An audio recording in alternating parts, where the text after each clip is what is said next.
নেতা আব্দুল হান্নান সাহেবের কানতে আমরা শুনতে পেলাম যুদ্ধ শুরু হয়ে গেছে, তোমরা যুদ্ধে ঝাঁপিয়ে পড়ো। এরপর 27 তারিখে বাংলা বেতার কেন্দ্রেতে সন্দ্বীপ চট্টগ্রাম কালুরঘাট বেতার কেন্দ্রেতে শুনতে পেলাম স্বাধীনতার ঘোষণা করা হয়েছে। বঙ্গবন্ধুর নির্দেশে স্বাধীনতা ঘোষণা করে জিয়া রহমান। উনার স্বাধীনতা বিপ্লবী বেতার কেন্দ্র থেকে মেজর জিয়ার বঙ্গবন্ধুর পক্ষের থেকে বলেন, I am a Major Zia on the behalf of great leader, national leader, the supreme commander of Bangladesh Sheikh Mujibur Rahman, and hereby firstly in the independence of Bangladesh. এরপর আমরা শুনতে পাই বাংলাদেশ কালুরঘাট বেতার থেকে সন্দ্বীপের আবুল কাসেম সন্দ্বীপী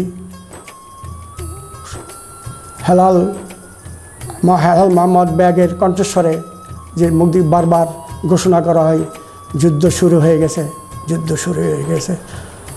এরপর আমি তখন এসএসসির ক্যান্ডিডেট, 70-এর এসএসসির ক্যান্ডিডেট। আমরা যেখানে আমরা থাকতাম সেখানে আমার প্রায় 14-15 জন লোক ছাত্র বলে, তখন তো কোনো ছিল না, রেডিও ছাড়া কোনো কিছু ছিল না। রেডিও শুনতে পারলাম এসব খবর শোনার পরে দিয়ে আমরা সবাই কী করলাম, আমাদের বাড়ির সামনে একটা স্কুল ছিল, ওই স্কুলে উঠে আমরা ওই বেতার কেন্দ্র শুনলাম টুকটাক। ওই সাথে আমরা উদ্বুদ্ধ হয়ে পড়লাম। এরপরেই আমি তো বয়সে অনেক কনিষ্ঠ ছিলাম, আমরা মোট 14 জনই ছিলাম। এই 14 জন মিলে আমরা কি করলাম, চিন্তা করলাম কীভাবে যাওয়া যায়, যুদ্ধে যাওয়া যায়। বন্ধুবান্ধবদের খবর নিতে আরম্ভ করলাম, কিন্তু সঠিক কোনো সিদ্ধান্ত গ্রহণ করতে পারলাম না। অবশেষে মুক্তিযোদ্ধা আলী হায়দার চৌধুরীর বাড়িতে গেলাম, আমার বোনের বাড়ি। সেখানে যাওয়ার পরে দিয়া ওর দেখা পেলাম অনেক কষ্ট করে। তো ওকে বললাম যে আমরা যে ভারতে যাওয়ার জন্য কোনো নির্দেশনা এসেছে কিনা। তো মাসটা ছিল জুলাই 1st। তারপরে দিয়ে ও বললো, তো মামা এখন তো কিছু হয়নি, আমি বলে জানাবো। তো ওনার আসানে বসে না থেকে আমরা কি করলাম, 6 জন, 14 জনের মধ্যে 6 জনে মুক্তিযুদ্ধে যাওয়ার জন্য রেডি হলাম। তখন একটু বৃষ্টি বাদলের দিন, আমরা শুক্রবার ছিল, সেদিনটা শুক্রবার ছিল, 16ই জুলাই হবে আমার মনে হয়। আমরা 6 জন লোক এই বৃষ্টি বাদলের মধ্যে, আমার বাড়ি সন্দ্বীপ তো বিচার আইডিয়া না থাকলে বুঝতে পারবেন না, একটা বিচ্ছিন্ন দ্বীপ। সেখানটা আমরা আস্তে হাঁটতে চলে গেলাম 14 মাইল হেঁটে। সন্ধ্যা রওনা করলাম 14 মাইল হেঁটে আমরা গাছুয়া নামক একটা গ্রামে যাই পুজলাম। সেখানে মোস্তফা বিএসসি মুক্তিযোদ্ধার সাংগঠনিক মধ্যে, এবং উনি মুক্তিযোদ্ধার সংগঠনের নেতা ছিলেন। ওনার মাধ্যমে আমরা কী করলাম, নৌকা যোগে, তখন নৌকা ছাড়া করেছিল, নৌকা যোগে আমরা এই যে মেঘনা নদী পাড়ি দেওয়া আরম্ভ করলাম। পালের নৌকা, আমরা 14 জন ধীরে সুস্থভাবে ওই নৌকা দিয়ে, দাঁড় টানা নৌকা দিয়ে চলতে আরম্ভ করলাম। চট্টগ্রাম সন্দ্বীপ থেকে রওনা করে আমরা চলতে সারা দিনের মধ্যে আমরা যাই পৌঁছলাম মিরসরাই মিয়াজান ঘাটে।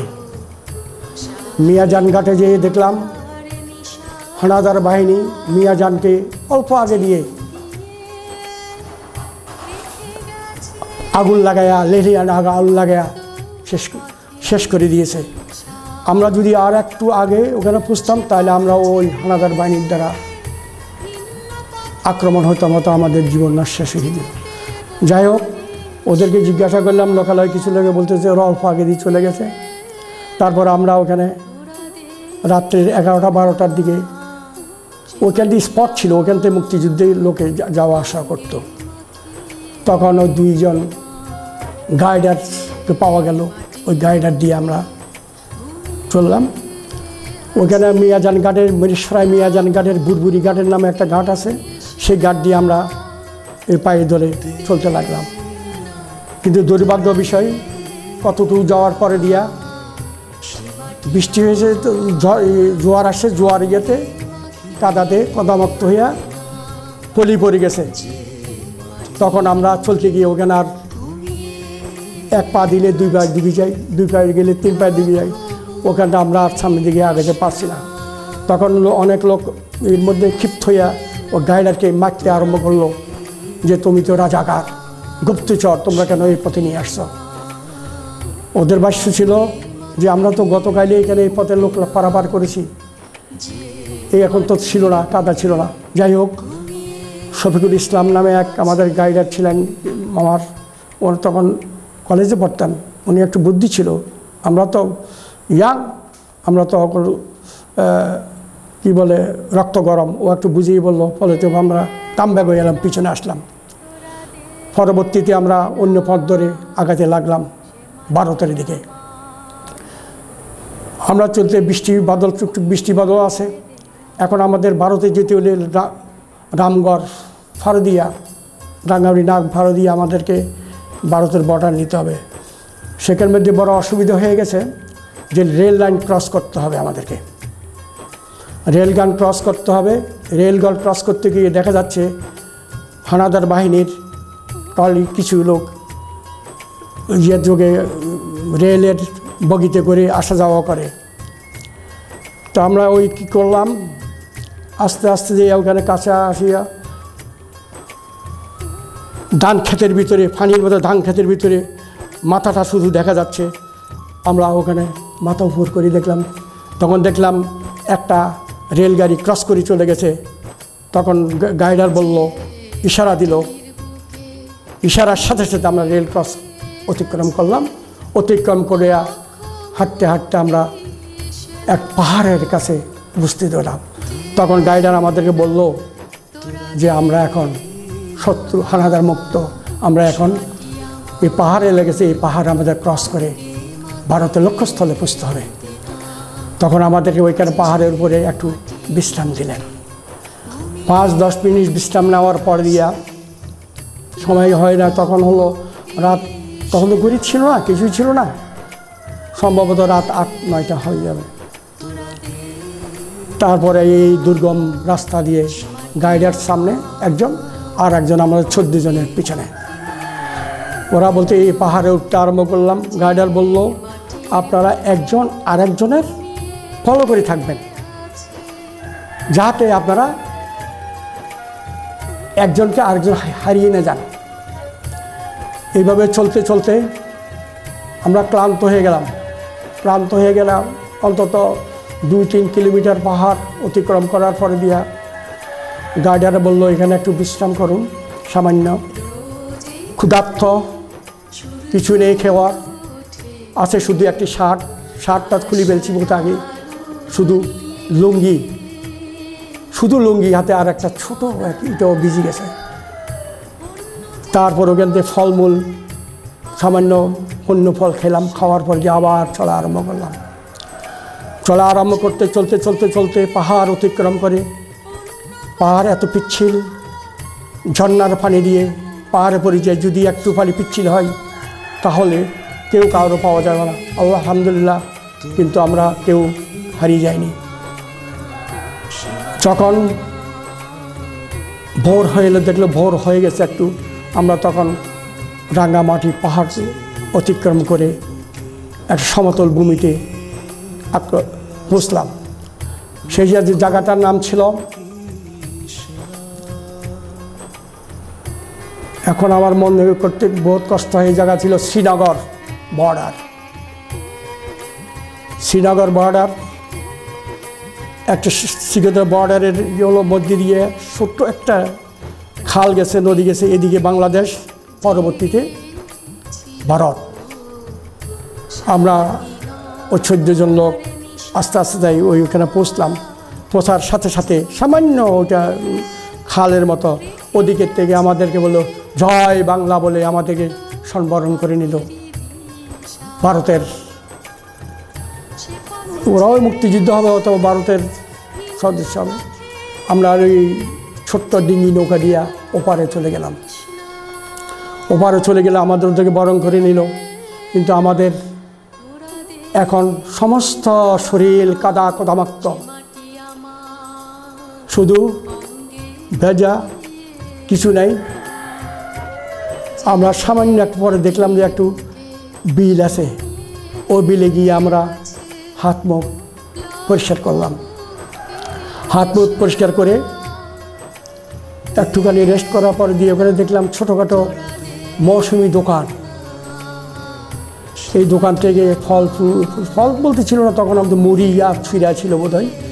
খেলাম কিন্তু ওরা পয়সা দিল না। এখন গাইডার বিদায় হয়ে চলে গেল। এখন আমাদেরকে চলতে হবে, ভিতরের দিকে চলে যেতে হবে। এই চলা আরম্ভ করলাম 14 জন আমরা হাঁটতে হাঁটতে পাহাড়, কখনো সমতল, এবার উঁচা নিচু পাহাড় উপর পাহাড়, হাঁটতে বেলা 4টার সময় আমরা মনুবাজার যাই পড়লাম ভারতের। ওই কথা বলে রাখি যে শ্রীনগর বর্ডারটা একদিকে বাংলাদেশ, অন্যদিকে ভারতের, দুইটার নাম শ্রীনগর বর্ডার। মনুবাজারে পৌঁছলাম। মনুবাজারে পৌঁছার পরে দিয়া ওখানে বড় বাজার ভারতের আগরতলার, সেখানে একটা পুকুর দেখলাম। পুকুরে আমরা গোসল করে নিলাম। গোসল করে নিয়ে একটু সামান্য দোকান, বড় দোকান খাওয়া দাওয়া করলাম। আমার মনে নাই পয়সা তারা নিয়েছে কি না, আমাদের কাছে তেমন পয়সা ছিল না।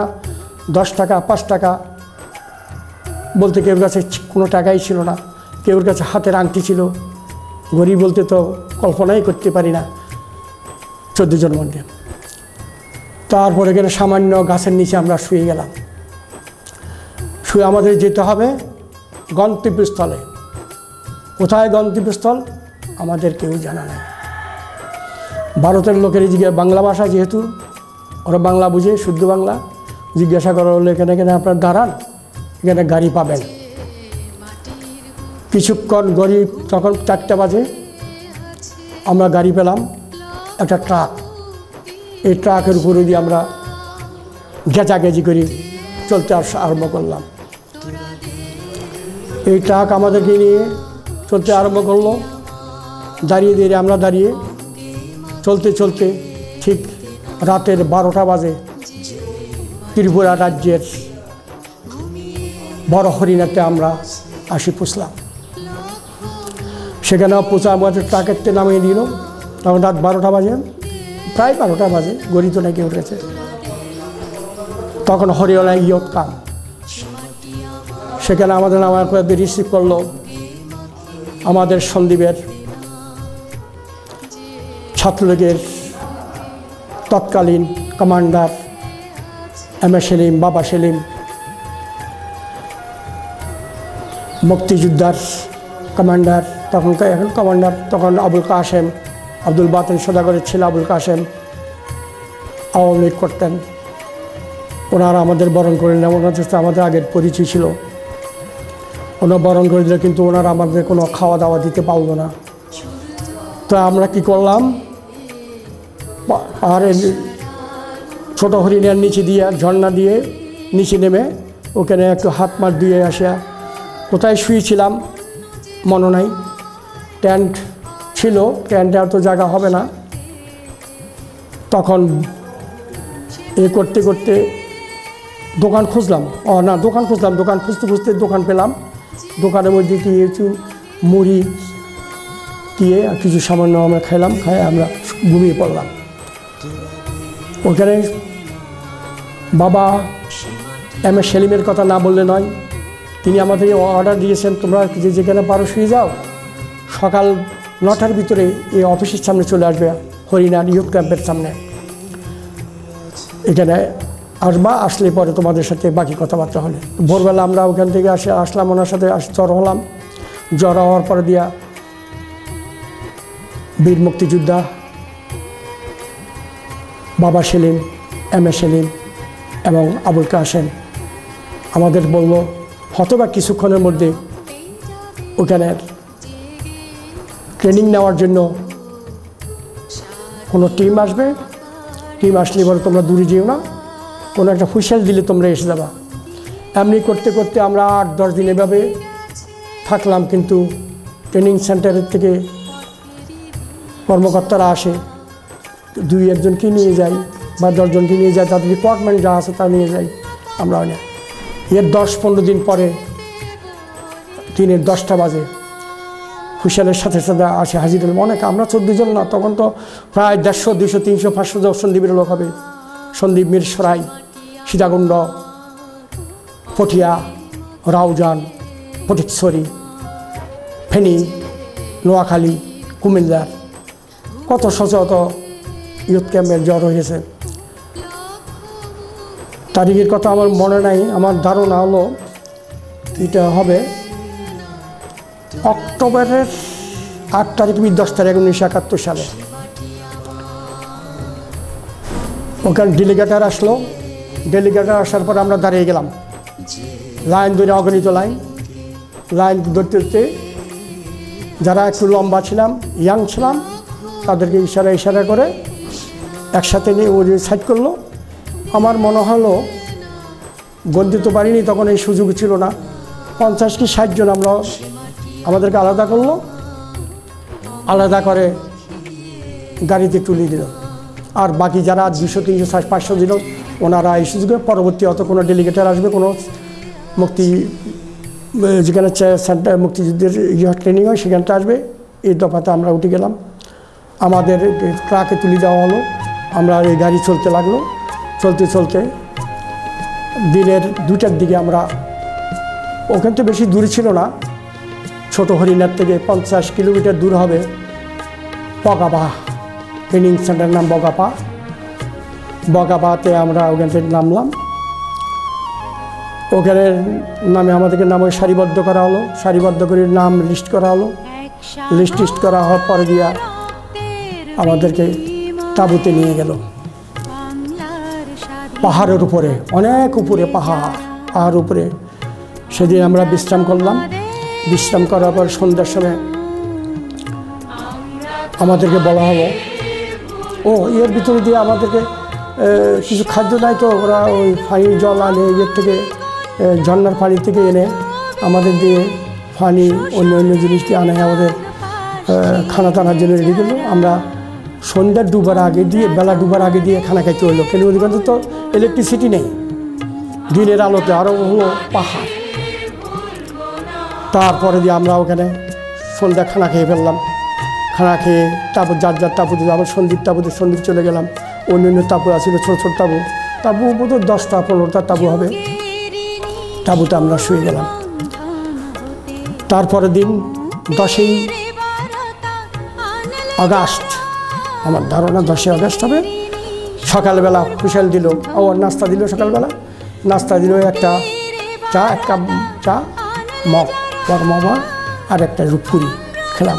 খাওয়ার পরে দিয়ে আমাদের তো আর কিছু নেই, লুঙ্গি, সম্বল, লুঙ্গি, গেঞ্জি আর কিছু। সারিবদ্ধভাবে ওইখানে গেলাম, দাঁড়া করা দিল আমাদের। আমরা 20-60 জন হবো তখন ওই ক্যাম্পে। ওদের তো জানতে পারলাম এর আগের ব্যাচ গতকাল চলে গেছে। আমরা হলাম এর দ্বিতীয় ব্যাচ বগাপার ট্রেনিং সেন্টারে। এটা হলো একটা ওই রাঙ্গামাটির অপোজিটে, আমাদের রাঙ্গামাটির অপোজিটের বর্ডারে, ভারতের ভিতরে। সেখানে আর্মি ক্যান্টনমেন্টও আছে। তারপর আমাদের ট্রেনিং আরম্ভ হয়ে গেল। সকাল থেকে ট্রেনিং আরম্ভ করলাম। ট্রেনিং হলো 10টা 11টা 1টার দিকে হলো ট্রেনিং। তারপরে আবার কি খাইয়ে দিয়ে আসলাম। খাইয়ে দেওয়ার পরে দিয়ে আবার আরম্ভ। এইভাবে একটানা আমাদের 27 দিন ট্রেনিং করা হলো। ট্রেনিংয়ের মধ্যে ছিল রাইফেলস, মাটার্স, LMG, SMG, গ্রেনেড, কীভাবে মাইন বিস্ফোরণ করতে হয়, ক্যাবেল, এগুলোর ট্রেনিং দিয়েছে। সবচেয়ে বেশি ট্রেনিংয়ে মোটর কীভাবে ফায়ার করতে হয়, কীভাবে গ্রেনেড থ্রো করলে কীভাবে চলবে, এগুলো শেখালো। সে 27 দিন 28 দিন হবে। এগুলো একটা সঠিক কথা বলবে, কোনো 1 মাসও মনে ছিল। তারপর পরে 3 ক্ষণ এসে গেল আমাদের চূড়ান্ত ট্রেনিং। চূড়ান্ত ট্রেনিংয়ে দিয়ে ফায়ারিং হবে, প্র্যাকটিক্যাল ফায়ারিং হবে। এর ভিতরে অনেক কথা বলবো। যারা অসুস্থ হয়ে পড়েছিলাম, অনেকে ট্রিটমেন্ট দিয়েছে আমাদেরকে। ওদের হিন্দি ভাষায় আমাদের ট্রেনিং দিয়েছে। শুধু একটি বাঙালি ছিল, যার নাম বললে না হয়, তার নাম যদি ইপিআরের আবুল বশার ভূঁইয়া। আমার বাড়ির কাছেই ছিল, সুভাষক্রমে উনি আসছিলেন ইপিআরতে। উনি বাংলা বুঝন্তভাষী হিসেবে ছিলেন। 28 তারিখে ট্রেনিং শেষ, তখন আমাদের ফাইনাল রেঞ্জিং ফায়ারিং স্কোয়াডে নিয়ে গেল। অনেক দূরে পাহাড়ের উপরে আমাকে দিয়ে ফায়ার করতে হবে, নিচে টার্গেট, পাহাড়ের নিচে অনেক নিচে। সেখানে রেঞ্জিংয়ের দিয়েছে, টার্গেট দিয়েছে। আরম্ভ হলো এক এক করে, লোক বেশি না, 60 জন তো আমরা। এর কথা না বললে নয়, তখন আমাদের ওই ক্যাম্পের ভারপ্রাপ্ত কমান্ডার ছিলেন ক্যাপ্টেন, নাম ভুলে যাই মনে করে, ভমর সিং। এমনিতে অনেক ইয়ে ছিলেন, শিখ, ওনার শিখ, কিছু বাংলা বলতে পারতেন। যাই হোক, আমরা তখন ফায়ারিং স্কোয়াডে এক এক করে আরম্ভ করলাম। প্রথমে আমাদের ফায়ারিং হলো রাইফেলসের, 303 রাইফেলসের। তারপরে ফায়ারিং করা হলো এলএমজির। তারপরে ফায়ারিং করা হলো মোটরস। তারপর ফায়ারিং করা হলো এসএমজি, যেটা আমি সেকশন কমান্ডার হিসেবে, জালিওয়ালা এসএমজি আমার কাছে ছিল। আমি সেকশন কমান্ডার হিসেবে দায়িত্ব নিয়েছিলাম। পরের কথা এগুলো সন্দীপটাতে বিকাশ হয়ে। তাহলে কীভাবে অনেকে টার্গেটে লাগাইতে পারিনি, অনেকে টার্গেটে লাগাইতে পেরেছে। তারপরে দিয়ে আমরা কি করলাম, সেদিন সন্ধ্যা পাগাতে আমাদের ট্রেনিং সমাপ্তি ঘোষণা করা হলো। তারপর দিন সকালবেলা 2টা ট্রাক এসে গেল। ওই ট্রাকে উঠলে আমরা, আমাদেরকে বিদায় দেওয়া হলো। বিদায়ী ভাষণে, হিন্দি এবং বাংলা ভাষণে ক্যাপ্টেন ভমর সিং আমাদেরকে শুভকামনা করলেন, অনেক কিছু বললেন। তারপর আমরা যাত্রা শুরু করলাম। এই যে ট্রাকে উঠার পরে দিয়ে অশ্রু সজল নেত্রে আমাদের শিক্ষকেরা, বাঙালিও ছিল, হিন্দিও ছিল, আমাদেরকে বিদায় দিল। আমরা চলে আসলাম যেখানের থেকে আমরা ইয়ুথ ক্যাম্প, হরিণা ক্যাম্পের থেকে চলে গেলাম। আসার পরে এখন আমাদের গাড়িয়ায় এসে থামলো হরিণার আর্মি ক্যাম্পে। হরিণা আর্মি ক্যাম্প আর ইয়ুথ ক্যাম্পের মধ্যে ডিফারেন্স হলো, মধ্যে 2টা রাস্তা গেছে। যারা ট্রেনিং পায়নি তারা ইয়ুথ ক্যাম্পে থাকবে, আর যারা ট্রেনিং প্রাপ্ত হয়েছে বিভিন্ন ডিস্ট্রিক্ট থেকে ভারতের, তারা হরিণা আর্মি ক্যাম্পে থাকবে। এবং সমস্ত আর্মিকে হিসাবে তাদের জীবনযাপন করতে হবে, যেহেতু আমরা ট্রেনিং প্রাপ্ত মুক্তিযোদ্ধা। বিভিন্ন ডিস্ট্রিক্ট, বিভিন্ন জেলা থেকে ওখানে একত্রিত হয়। এর ভিতরে একটি কথা না বললে নয়, আমার একটা বন্ধু ছিলেন, তিনিও আবুল বশার, আমার ক্লাসমেট। তিনি আমাকে অনেক সহযোগিতা করেছিলেন। তিনি আসি দেখলাম, ওনাকে পেলাম না, উনি এর আগে সন্দীপ পোস্টিংয়ে চলে আসছেন। যাই হোক, এইভাবে থাকতে রাখলাম। অন্তত 8-10 দিন হবে। তখন হলো, এটা ট্যান্ট আলাদা ছিল, এটা মেরিস ফ্রাই ট্যান্ট, এটা সন্দীপ ট্যান্ট, এটা ফটিয়ার, এটা নোয়াখালী, এটা ফেনীর, যাতে এখানে বিশৃঙ্খলার সৃষ্টি না হয়। যেহেতু আমরা ট্রেনিং করে আসি, তখন আমরা এখন আর্মির নিয়মকানুন, খানাদানা উন্নত। ইয়ুথ ক্যাম্পে তো আমরা খেতে পাইনি, খেতে না পাওয়া এত লোক কোত্থেকে দেবে। আর্মি ক্যাম্পে কিন্তু সঠিক আর্মি হিসাবে নিয়ম মাফিক খানা এবং সকালে পিটিউ করতে হতো। এর ভিতরে একদিন আসলো যে কিছু লোক অপারেশনে যেতে হবে, এটা বাছা করা হলো। অপারেশনে কতজন লোক আমার মনে নেই, সব আর্মির গাড়ি। অপারেশনে আমরা আসলাম, তখন অপারেশন যদি ফেনীর দিকে হবে, তবে মনে নাই, অন্ধকার পাহাড় সেখানে অপারেশন করে সশস্ত্র মুক্তিযুদ্ধে অপারেশন করে বলে আগে ওরাই করতো সব। ইন্ডিয়ান সিআইডি, ইন্ডিয়ান লোক গাইডার ওদের মাধ্যমে এসে ওইখানে অতর্কিত হামলা হয়। হামলা হওয়ার পরে দিয়া আমরা কি বলতে পারবো না ওখানে কি পরিমাণ হানাদার বাহিনী রাজাকারের বেশি সহযোগিতা তো রাজাকারের পর দিয়ে আমরা ওখান থেকে আমাদের মিশন শেষ হয়ে আমরা আবার ফিরে আসলাম।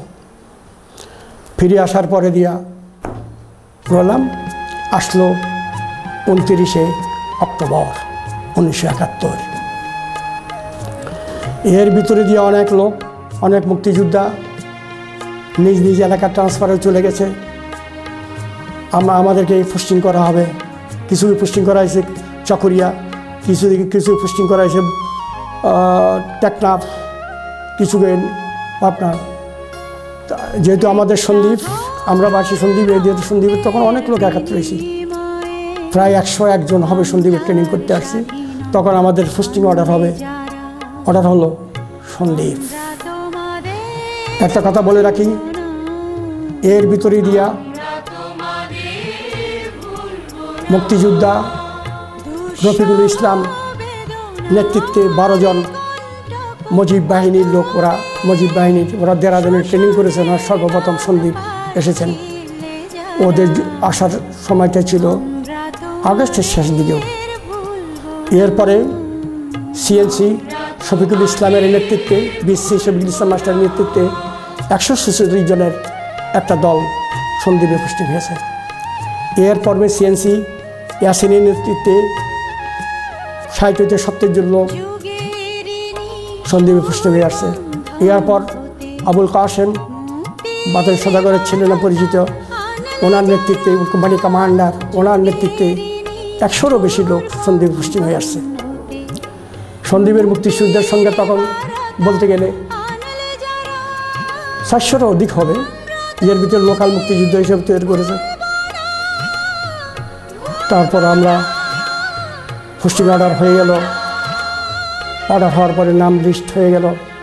নাম লিস্ট হওয়ার পরে দিয়া কমান্ডার নিযুক্ত করা হলো। আমাকে দেওয়া হলো সেকশন কমান্ডার। আমার হাতে জালিওয়ালা এসএমজি দেওয়া হলো, রাশিয়ার তৈরি। যেহেতু আমি কমান্ডার, সেকশন কমান্ডার এটা। আর কোম্পানি কমান্ডার যিনি হবেন তিনিও এসএমজি পেয়েছেন। আর যারা সেকশনে আছেন তারা রাইফেল, মটার্স, এলএমজি এবং যারা একটু বয়সে ভার ছিল তাদেরকে গ্রেনেড এবং ক্যাবেলস, যেখানে বিস্ফোরণ ঘটাতে হবে, দিয়ে রেডি করলো। মনে পড়ে তখন সন্ধ্যা হয়ে গেছে। সন্ধ্যার সময় আমরা প্রায় 100 জনের মতো হবে, কম বেশি হতে পারে, মনস্মরণ শক্তি নেই। 53 বছরের স্মৃতি আজকে বলতে গেলে অনেক কিছু ভুল ত্রুটি হয়ে থাকে, গালে বাজে যায়। যদি মুক্তি সংগ্রামের পরের 5 বছর, 10 বছর, 15 বছরের ভিতরে, 30 বছরের ভিতরে কিছু হতো তাহলে আরও কিছু বলতে পারতাম, আরও স্মরণ শক্তি ছিল। যাই হোক, দুর্ভাগ্য আমার জাতি, আমরা অনেক দেরি করে বলছি। গাড়িতে উঠানো হলো, গাইডার বসে আসলো। সেনাবাহিনীর, ভারতের সেনাবাহিনীর গাইডার হবে। গাড়িতে ড্রাইভার, দুইটা গাড়ি, 3টা গাড়ি, মনে হয় 3টা গাড়িতে আমরা উঠে বসলাম। আমাদেরকে যারা রয়ে গেল তারা জয় বাংলা বলে আমাদেরকে শুভকামনা করে বিদায় দিল। চলতে লাগলো। চলতে চলতে চলতে আমরা সেই যে জায়গা দিয়ে আসছিলাম সেই জায়গায়, এটা হলো শ্রীনগর বর্ডারের আগে দিয়ে, মনুঘাট পার হয়ে বর্ডারের আগে, যেখানে মুক্তিযুদ্ধের 1 নম্বর সেক্টরে বলে গেছি, আমরা 1 নম্বর সেক্টরের অধীনে ছিলাম। আমাদের 1 সেক্টরের অধিনায়ক ছিলেন প্রথম মেজর জিয়াউর রহমান, দ্বিতীয় ছিলেন মেজর তৃতীয় স্বরাষ্ট্রমন্ত্রী ছিলেন 1 নম্বর সেক্টর কমান্ডার রফিকুল ইসলাম বীরোত্তম। ওনার বাড়ি হলো কুমিল্লা। এখনও এমপি হয়েছেন, তখনও স্বরাষ্ট্রমন্ত্রী ছিলেন। উনি আমাদের সেক্টর কমান্ডার। সাব কমান্ডার ছিলেন 3 জন। 5 জনের মধ্যে 3 জনকে আমি দেখেছি। একজন ক্যাপ্টেন মতিউর রহমান, একজন ক্যাপ্টেন মাহফুজুর রহমান, আরেকজন নাম ভুলে গেছি। ওদের কাছে আমাদেরকে হ্যান্ড ওভার করলো, আর্মি গাড়ি, ভারতের আর্মি গাড়ি হ্যান্ড ওভার করার পরে দিয়া ওরা আমাদের বুঝে নিল, ফলোইং করালো, ফলোইং করার পরে দিয়া লিস্ট আসছে নামে, ওই লিস্টের নামে দিয়া গণি দেখলো যে নাম উচ্চারণ করলো, ওই নামে দেখে ঠিক আছে কিনা সবাই অস্ত্র শস্ত্র হেভি অস্ত্র শস্ত্র আসলো, অনেক মুক্তিযোদ্ধাদেরকে অস্ত্র দেয়নি, কেন তাদেরকে গোলাবালি দিতে হয়েছে বেশি, বহন করার জন্য তো শ্রমিক ছিল না, শ্রমিক তো মুক্তিযোদ্ধাই। তারপরে দিয়ে ওদেরকে গ্রেনেড, হেভি অস্ত্র শস্ত্রের গোলা বারুদ আর ওগুলো তৈরি করে আমাদের হ্যান্ড ওভার করে দিল ওই মতিউর রহমান, মাহফুজুর রহমান ক্যাপ্টেন। একজন কথা না বললে নয়, তিনি ছিলেন মিরেশ্বরায়ের তৎকালীন এমপি মোশাররফ হোসেন, মিরেশ্বরায় বাড়ি। তখন তিনিও তখন এমপি ছিল না, তখন কি ছিল জানি, ওইটা সংসদ সদস্য, কিন্তু ওনার সাথে আমাদের দেখা হয়েছে, ইয়ারও তো অনেক দেখা হয়েছে, সে তো এগুলো কথাই নাই বলবে। স্বল্পতার জন্য আমাদের হরিণাতে কত লোকের সাথে দেখা হয়েছে, হ্যালো ইউনো, আসলে ইউনো, আসাম আব্দুর রৌফ, আব্দুল কুদ্দুস মাখন, শাহজাহান সিরাজ, ভুলে গেছি আমাদের। যাই হোক, এখন আমাদেরকে অতিক্রম করতে হবে বর্ডার। তখন অক্টোবর মাস, 29 অক্টোবর, 30 অক্টোবর আমরা বাংলাদেশের পার হয়ে, নদীপথ পার হয়ে বাংলাদেশ প্রবেশ করলাম। গাইডেড ছিল, এগুলো তো পরপরিকৃত, ইন্ডিয়ার পরিকল্পিতভাবে এগুলো করেছে ছোটখাটো, আমাদের তো এত কিছু বোঝার দিয়েছিল না, আমরা শুধু ফলো আপ করতাম, ফলো কী করে এগুলো ফলো করে চললাম। এই চলতে আরম্ভ করলাম, চলতে চলতে চলতে চলতে আমরা বর্ডার ক্রস করে পাহাড় অতিক্রম করেছি। একটা কথা বলে রাখি, যে পাহাড় অতিক্রম করে গেছি সেই পাহাড়ের পাদদেশ দিয়ে আমরা আবার চলতে আরম্ভ করলাম। দুপুর হয়ে গেল, পাড়ে দিয়া আমরা পাহাড়ের উপরে, কে জানি এক গরু আনি দিল, এই গরু জব করে ওখানে আমাদের কাছে তো নিজস্বই তো সব ভাবছি, ওইটা সেটা, এই ভাবছি, এর মধ্যে দিয়ে আমরা দুপুরের খানা খেলাম। খানা খাওয়ার পরে দিয়ে আবার চলা আরম্ভ করলাম।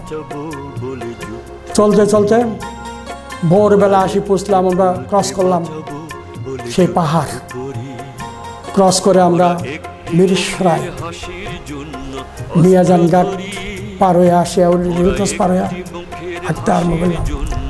এখন হলো, তখন তো রাজাকার, অগণিত রাজাকারের চলাচল, সিআইডি, দালাল এবং পাকিস্তানি হানাদার বাহিনীর টহল, ওটা অতিক্রম করে আমরা ওই গায়ের অতিক্রম করে নদীর কুলে কুলে হয়ে দুপুরবেলা আমরা এসে পৌঁছলাম আবুরহাট, মিরসরাই আবুরহাটের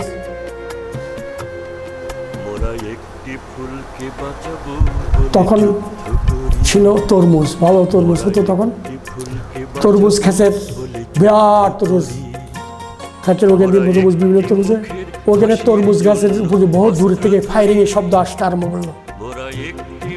তো আমরা আফরমপ্রাণ ওখানে অন্য সেফ সাইডে আশ্রয় গ্রহণ করলাম, কারণ আমরা তো এখন আর যুদ্ধ জড়িয়ে যাব না।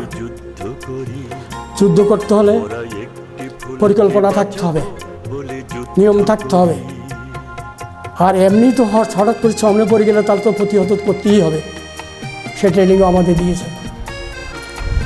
এটা পরে জানতে পারলাম, এটা রাজাকারেরা পরে ওই তরমুজ খেত দেখেই মনে করেছে এটা বদমুক্তি বাহিনী আছে ওখানে, ওরা ফায়ারিং করেছে, খুব জোরালো ছিল না।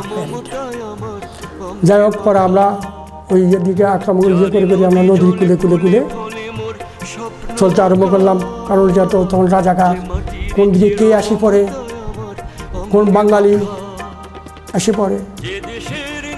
একটি কথা বলে রাখি, যদি মুক্তিযোদ্ধাদেরকে বাঙালিরা যারা দেশে ছিল তারা যদি সহযোগিতা না করত তাহলে আমরা কখনোই যুদ্ধ করতে যেতে পারতাম না, আর এই পথ অতিক্রম করে গন্তব্যস্থলে পৌঁছতে পারতাম না। আবাল বিদ্যাবনীরা, হিন্দু, মুসলমান, খ্রিস্টান সবাই আমাদেরকে সহযোগিতা করেছে যাওয়ার জন্য, আসার জন্য। তা নাহলে আমরা এই লক্ষিত অর্জিতে বুঝতে পারতাম না। তাদেরকে মুক্তিযুদ্ধ বলতে পারবো না, এই জন্যই মুক্তিযুদ্ধের সংজ্ঞা হলো ট্রেনিং, অস্ত্র, সম্মুখ যুদ্ধ। ওরা ওই সংগ্রাম করেছেন, ওনাদের দান আমরা ভুলতে পারবো না। এইভাবে চলতে চলতে ভুলে গেছি অনেক কথা। নদীর কুলে কুলে আসতে আসতে তখন ওখানে আমাদের জন্য কয়েকটা পালের নৌকা রেডি ছিল। এগুলা তো আমরা এত ছোট ছিলাম, আর আমাদের তো জ্ঞান এত ছিল না। যারা কমান্ডার লেভেলে ছিলেন, দায়িত্ববান ছিলেন, তাদের সাথে ওই যারা গাইডার আছে তাদের সাথে কথোপকথন মাঝে নাচের সাথে চলতে, আমরা তো শুধু ফলো ফলো। এই নদী কুলে করে কুটে কুটে আসলাম আমরা। এটা হলো নিরীশ্বরের পরে সীতাকুণ্ডর নদী পাড়ে। নদী পাড়ে পালের নৌকা রেডি হলো, সেই নৌকা উঠে বসলাম। এদিকে সীতাকুণ্ড, মেঘনা পাড়ও, ওইদিকে হলো আমার সন্দ্বীপ। সন্দ্বীপে এমনি দেখা যায়, কিন্তু দূরত্ব আছে। মেঘনা এটা ক্রস করে যেতে হবে। তখন বৃষ্টি নেই, এখন শীত শীত ভাব না। তখন এই আমরা ওখানে উঠলাম। উঠার পরে দিয়ে আমাদের নির্দেশ ছিল যেগুলো এগুলো আগে কথা বলা যাবে না, সিগারেট খাওয়া যাবে না, ওই ইয়েতে সাপড়ার ভিতরে মাথা লুকিয়ে রাখতে হবে, যার যা অস্ত্রকে নিচে ডাউন করে রাখতে হবে। কোন দিকে রাজাকার খবর আসে, কোন হানাদার বাড়ি আসে বলা যায় না। অর্থাৎ ওই পালের নৌকাই আত্মগোপন করেছি আমরা, উপরে ছাউনি দেওয়ার ভিতরে দিয়া 4-5টা নৌকা হবে। এই চলতে আরম্ভ করলো। আমাদের ঠিকানা সন্দ্বীপ। এই ক্রস দিতে হবে নদী, প্রচণ্ড ঢেউ। এই ঢেউ অকৃত করতে অনেকে বমি করে বলছে, অনেকে কান্নাকাটিও, মুক্তিযুদ্ধ হয়ে ট্রেনিংপ্রাপ্ত হয়েও ঢেউর ইয়েতে পালের নৌকা। তো এখন তো স্টিমার আসছে, বুঝতে পারবে না। যারা এই কালের ছেলেমেয়েরা বুঝতে পারবে না, যাদের বয়স 70 হয়েছে, 60 হয়েছে, তারা বুঝতে পারবে পালের নৌকা দিয়ে আসা যাওয়া করা কত কঠিন, দুর্ভাগ্য, কষ্টকর। সন্ধ্যার আগে আমরা সেই লক্ষিত সন্দ্বীপ ঘাটে এসে পৌঁছলাম। সন্দ্বীপ ঘাটে আসার আর আমাকে চ্যালেঞ্জ করে বসলো আমাদের সন্দ্বীপের মুক্তিযোদ্ধারা। কমান্ডার, কি কমান্ডার আমার নাম ভুলে গেছি। তারপরে আমাদের পরিচয় দেওয়ার পরে দিয়া ওরা ভাবছিল হয়তো আমরা অন্য কোনো রাজাকার হব, কোনো দিন মার খেয়া সন্দ্বীপে আসছিলাম। কারণ তো টেলিফোন ছিল না, কোনো ছিল না, সিগন্যালের ছিল না, কিছু ছিল না। পরে ওই বুলবুলের অবসানে বলতে পরে বুঝতে পারলো যিনি আমাদের কমান্ডার ছিলেন বাবা সেলিম, ওনাকে চিনতে পারতো, ওনাকে চিনতে পরে বুঝতে পারছে। সেটা আমরা আসলাম, নদীকুল করলাম, জয় বাংলার দড়ি দিয়ে ওরাও দিল, জয় বাংলার দড়ি দিয়ে আমরা কুলে উঠে গেলাম। আমাদেরকে নির্দেশ আসলো, ও ওদের থেকে খবর নিল সন্দ্বীপের বর্তমান পরিস্থিতি কি। মাসটা 30 অক্টোবর, নভেম্বর, ডিসেম্বর, তখন তো রাজাকারের রাজাকার সন্দ্বীপ।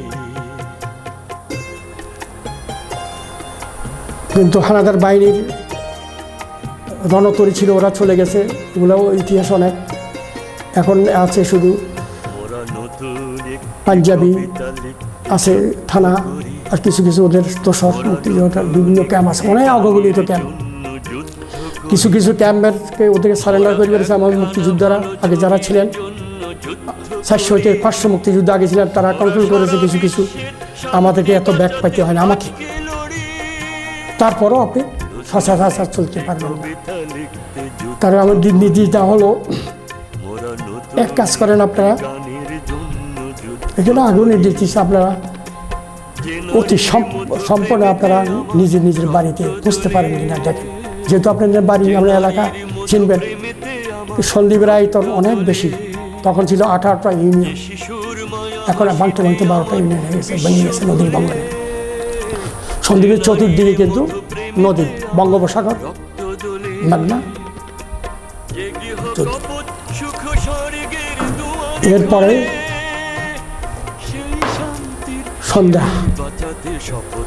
সন্ধ্যায় যারা আমার সাথে আসছিল তারা বিদায় নিল যার যার যার মতে, কিন্তু বলে রাখলো যে 3 দিন পরে সেনা হাটে আপনারা উপস্থিত হবেন, যে কি অবস্থা আছেন কেন, যার যার অস্ত্র নিয়ে তারা উপস্থিত হবেন। আর কিছু কিছু গোলা বারুদ আসলে এখানে কিছু কিছু লোকের তত্ত্বাবধানে দিয়েছে। এটুকু আমার এত স্মরণ নাই, কার কার তত্ত্বাবধানে দিয়েছে আমার স্মরণ নাই। গোলা বারুদ তো অনেক, এই গোলা বারুদ তো ওদের কাছে কিন্তু কোনো অস্ত্র নেই, গোলা বারুদ ছিল ওরা উৎকাণ্ডে করছে কীভাবে এই চলতে। আর আমার সাথে ছিল আমার গ্রামের একটি ছেলে, যার নাম হলো আবু জাফর। সে আমার আমার সাথে ট্রেনিংও করেছে বাগামাতে। তার বাড়ি আমার বাড়ির কাছে। চলতে আরম্ভ করলাম। স্টেন গান, ছোট জিনিস, স্টেন গান দিয়ে চাদর মোড়া দিয়ে আসলাম, লুঙ্গি। আর ওই ছেলেটার সাথে ওই যে ইয়ে ছিল আবু জাফর, তারপর বাবার নামে ইসমাইল মেম্বার। ওর কাছে অস্ত্র ছিল না, ওর ছিল গ্রেনেড, আপনার হলো ক্যাবেল, ব্রিজ বিল্ডিং বিস্ফোরণ করার জন্য। আমরা চলতে আরম্ভ করলাম। আমাদের নামা দিল গুপ্তচরা ঘাটে, সেটা বললাম। সেখান থেকে আমার বাড়ি অনেক দূরে।